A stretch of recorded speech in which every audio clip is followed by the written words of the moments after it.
Well, this image was created by my daughter, and it was a product of several photographs that she'd taken around the Birmingham area, a sort of a composite that speaks to the impact the city has made on her. So it's a nice intro, and you'll find it from time to time on some of my social media posts as well. So there we go. That takes us into some of the photography. Right, so I promise you, I haven't set this up. This is Bolton Street, which isn't that far away from the Blues Ground, is where I parked my car. And this perfectly painted chair was just left standing against the canal bridge. And no, I don't understand either. It's not as if it was smashed up or upside down or anything like that. It was just left there. So, where's this canal located, and what's the context? Well, here it is. And where I parked my car, you can see those large red doors on the top left. You can just follow the photograph along to where the canal goes, and you can see the bridge. Well, that's where the chair was. It was behind that bridge, and honestly, no, I don't know either. But it sort of introduces you to the very singular nature of Birmingham. So much as the railways superseded the canals, my photographs of a railway station supersede a canal. Whatever had that for continuity.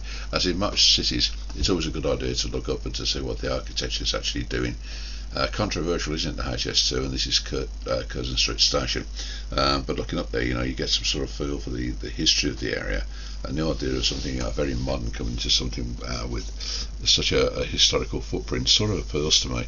And again, it's this sort of idea of making the best of what we got. I'm really sorry about the focus on that. I'm clearly having a bad day with the lens there.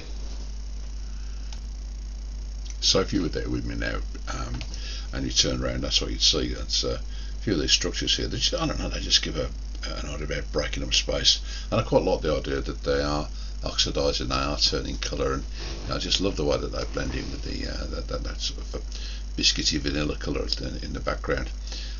So if you can avoid the skateboard, that's a really nice place just to sort of get a perspective of the area, and then turn into about, I don't know, maybe 90 degrees to the left from the station. That's what you would see.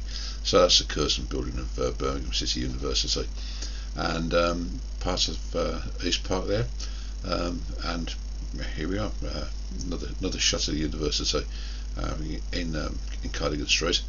And expanding parts of the east side of Birmingham, fantastic developments, bringing a lot of students, a lot of young people into the city, a really great investment in the kind of talent we'd, I suppose, like to attract to carry the city forward. And there you go, a reflective shot, haha.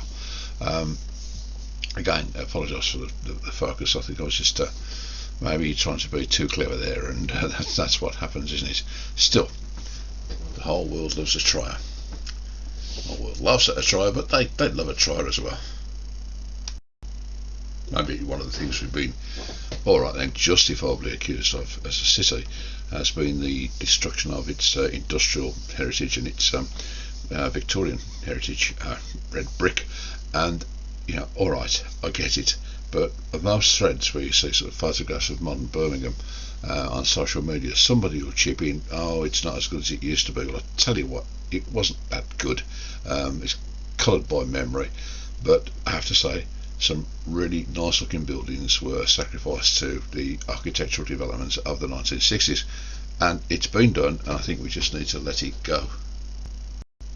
And even though this was taken on a very bright day, I personally was frozen. Some of you will see the link there, and I quietly congratulate me for it and make us had a groaning sound at the same time.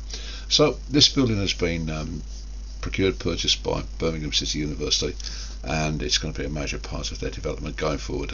Steam House, bringing together the technical, the scientific, artistic, creative communities together with small businesses to see what happens when you can cause quite purposefully these innovative collisions that I think have probably marked the city's development throughout the years. Okay, the library. Well, this causes a bit of controversy, doesn't it? And I would passionately, desperately wish that people would get more worked up about the fact that it can't be open because of various cuts to local authority spending, rather than the fact that it's a building that they don't quite like. the old one was just untenable and it had to come down, and it's been replaced with something that has been, I don't know, just kind of adventurous, dramatic, outward looking. And I'm pretty sure that if people saw this in most of the cities, they go, whoa, what a brilliant project. But because they see it in Birmingham, there's a kind of let's talk it down, shall we? And I think it's massively unfair. It's just, can we just give ourselves a break and celebrate what we've got? And when you look inside, what have we got there? We've got people accessing books, learning literature and knowledge. Well, I think that's probably about enough of that. We don't need that kind of thing going on, do we? Good heavens, where might it take us? Well, look, thanks again for your time and for sticking around. I hope you've enjoyed it. It's just a little sampler, and if it works out well, if the feedback's all right, I'll do a bit more. And I want to integrate it with some of the stuff that I've taken around the Black Country. I see the two areas, in spite of the knockabout fun we have with each other, interdependent, interconnected. A lot of money generated in one goes into the other, and vice versa. So that's what we've got to look forward to. But let's just see how this one goes down first. Thanks. Bye now.